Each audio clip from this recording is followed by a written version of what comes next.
Casman Show on the SportsMap Radio Network. Presented by Rocket Mortgage. Live from the O'Reilly Auto Parts Studios, here's Jake Asman.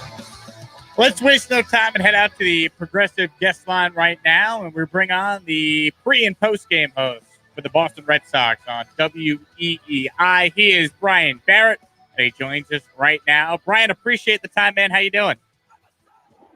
I'm doing well, Jake. Anytime. I'm doing a lot better than the Red Sox are right now. That's for damn sure. No doubt. No. So this team has lost now, Brian, 10 of its last 13 games. I guess let's just start big picture. Why has this team struggled so much in the second half? Well, it's tough for me now. Like, I was one of these people at the beginning that tried to avoid, well, they're not playing well because they didn't do much at the trading deadline, but clearly it's had a carryover effect with the team, right? Especially when you look at some of these other teams, what the Yankees have added, what the Dodgers added, what the Astros have added, what the Blue Jays, who they just played over the weekend, they dropped 3 or 4 to them. The Blue Jays getting Jose Barrios. So what all those teams added, it clearly had a ripple down effect with the Red Sox because they don't look like the same team right now. The other thing is just the fact that now yesterday the offense woke up a little bit, but from the beginning of July up until yesterday, they were 20th or worse in Major League Baseball in slugging percentage, OPS, home runs, average, and on base percentage. So the offense has been atrocious. And the starting pitching that was kind of a surprise to this team at the beginning of the season, it's fallen off a cliff as well.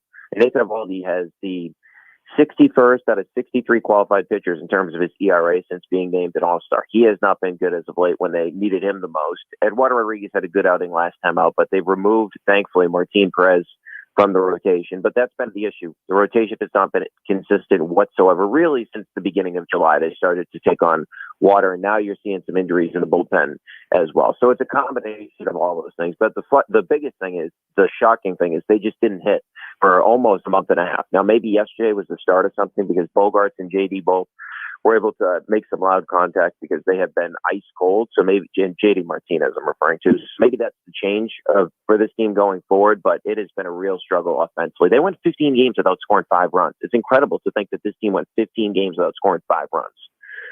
Brian Barrett with us here talking all things Red Sox. You mentioned something very interesting, the lack of action that the team made at the deadline, maybe catching up with them. They did add Kyle Schwarber, but obviously, he was injured when they acquired him, so we'll see what he turns out to be.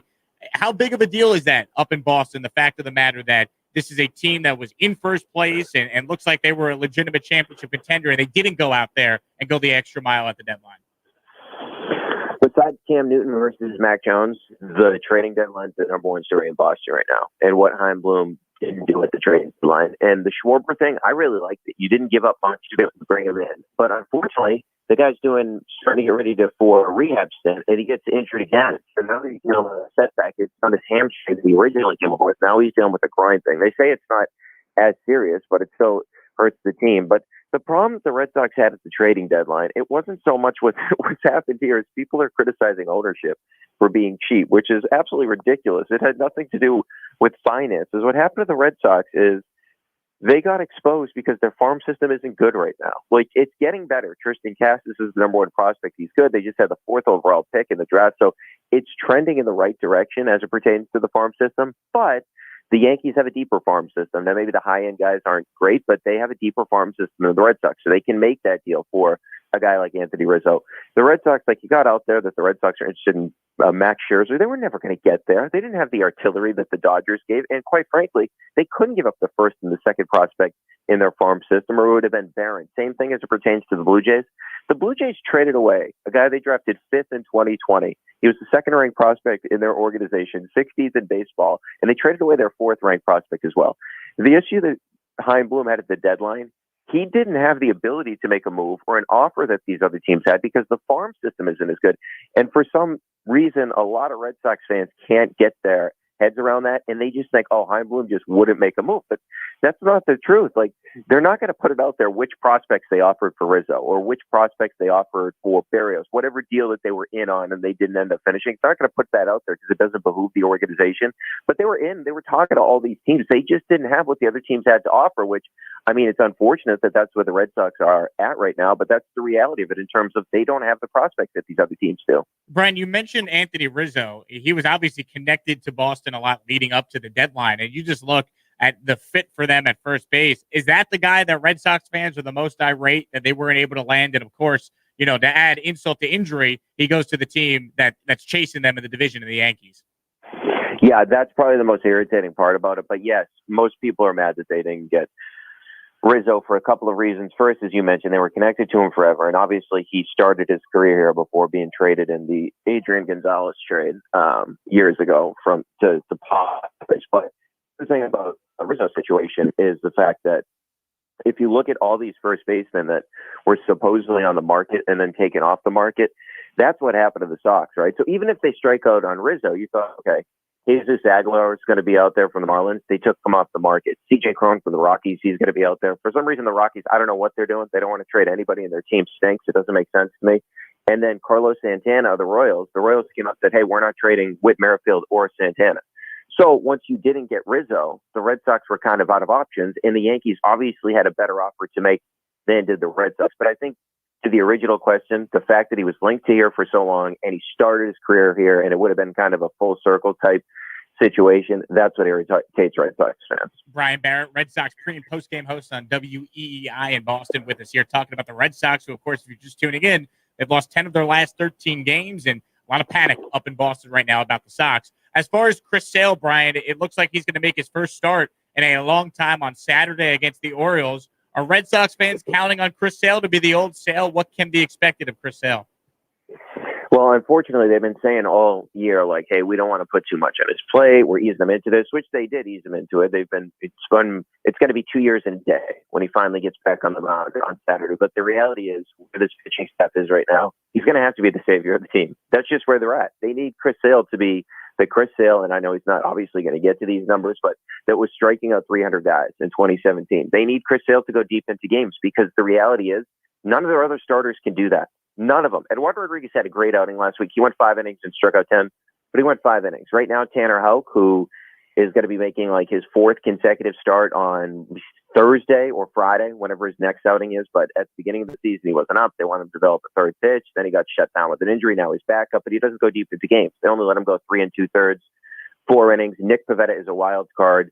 Garrett Richards, who the heck knows what you're going to get with that guy every 5th day, right? And he's going to be out of the rotation in the near future. And Nathan Eovaldi has fallen off a cliff in terms of his production in the second half of the season. So they are going to need Chris Sale to go out there every 5th day, give you 6 innings. And I know he probably won't his first time out, but they're going to need him to be nails. And if they're going to make it to the postseason, Chris Sale's going to have to carry them when they get there, because they don't, outside of Tanner Houck, they don't have a lot of starting pitchers right now that have like great stuff. And Chris Sale obviously does. So the reality is, unfortunately for the Red Sox, yes, they need Chris Sale to carry the pitching staff and carry the team. And I do feel like there's going to be, when they see Chris Sale back on the mound, I'm talking about the players on Saturday, it's going to be the craziest day at Fenway, first of all, of the season. And second of all, it is the jolt of energy that this team needs, right? Because, I mean, you think about it. The Yankees got that from Anthony Rizzo. The Blue Jays got that from Barrios. The Dodgers get that from Max Scherzer. The Red Sox need that type of life injected into the team, just some sort of help.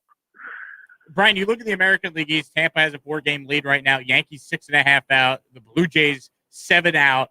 I mean, are the Red Sox still feeling like they're in the mix for the division, or are a lot of people, maybe they're Boston, at least from the fan base perspective, starting to realize, hey, there's a good chance you might play the Yankees in the wild card game, or Toronto and Oakland? Like, it's crazy how quick the season has changed for Boston.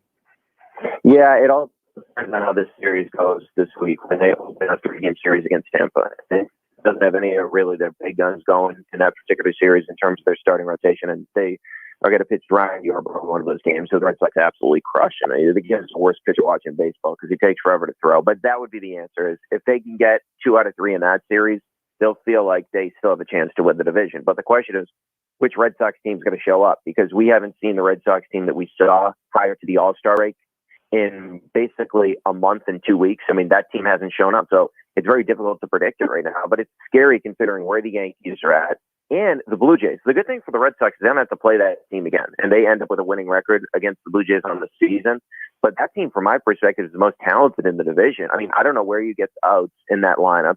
Their pitching staff now is really good with Manoah back from the injury and Ryu and Barrios. And you look at that lineup, it's just frightening to go through it. So I'm just happy that they don't have to play that again, because that Blue Jays team is rolling right now. But if they don't take 2 from 3 from the Rays over this week, it starts on Tuesday, 3-game series. that'll end on Thursday. If they don't take 2 of 3 there, the division's over. Let's talk football for a moment here. Cam Newton versus Mac Jones in full swing at Patriots training camp. What's the vibe like? Do fans want to see Mac Jones play right away, or are they okay with Cam getting another chance to be the starter? Yeah, I would say that there is a very small minority of fans that want to see Cam Newton, right? Just because of the fact that we all watched Cam Newton play last year, and it wasn't good, right? And Mac Jones has played well. So Thursday was one of his best days, and he got way more reps than Cam did, and he was better in bad weather, which is obviously a big thing playing here in New England. But it feels like there is now more momentum going in Mac's direction. And it's going to be interesting to see what comes down in terms of preseason games. I mean, we haven't really had a quarterback battle here. I mean, even last year, everybody knew when Cam came in after Brady that Cam was going to be the guy. So how Bill Belichick kind of handles this in terms of the preseason games, I'm sure Cam will start the first one, but is he actually going to give Mac Jones an opportunity? But the other thing I point to with Mac Jones, I believe that if it's close, he should go with Mac Jones, because why wouldn't you? Mac Jones, the trajectory is he's going to improve, right? He's going to get better. If Cam Newton can't beat out that guy right now, why would you give him the job? Not going to get much better. It just doesn't make sense to me practically. And the other thing I'd reference, Jake, is they go out in the offseason and they spend all this money to upgrade the weapons. Now, unfortunately, Hunter Henry's hurt and he may miss some of preseason games now, but you get Jonnu Smith, right? You go out there and you get a Nelson Aguilar. The problem with Cam Newton last year is, yes, his completion percentage improved to like 66%, but it's completely misleading. There's so many times where he'd throw the ball behind James White or not in front of a receiver. So if you spend all this money to upgrade the weapons, don't you want the quarterback that can put the ball in the right spot? And Cam Newton proved last year he's not that guy. So I believe this competition is just completely wide open right now, despite Bill saying a couple of weeks ago Cam's the quarterback. Nobody bought that. I mean, he said it after the draft as well, but it's scary to me if I'm Cam Newton that Mac Jones is neck and neck with me right now. And he just got into the league a couple of months ago. I would be worried about us, Cam. Brian, great stuff, man. Appreciate you making time and continued success at EEI. Thanks so much. All right, Jake. Good one, man. Brian Barrett with us there. You can follow him on Twitter at It's Brian Barrett, host on WEEI in Boston, and also does Red Sox pre and post, giving us the latest on the Sox, who have lost 10 of 13. And, oh, by the way, as the Red Sox have lost 10 of 13, the Yankees have won 10 of 13. Same with the Blue Jays, though. Cannot sleep on Toronto. Brian just talked about how nasty that lineup is, and we saw that on full display over the weekend. We'll take a quick break and continue. Talk more baseball. The New York Mets, is it over? Phillies dominated the Mets, swept them in Philadelphia over the weekend. We react to that next, plus the comments that Pete Alonso had after the game. Yikes. We'll talk about that next here on Sports Map Radio. Pushing the odds with Matt Perrault. We need more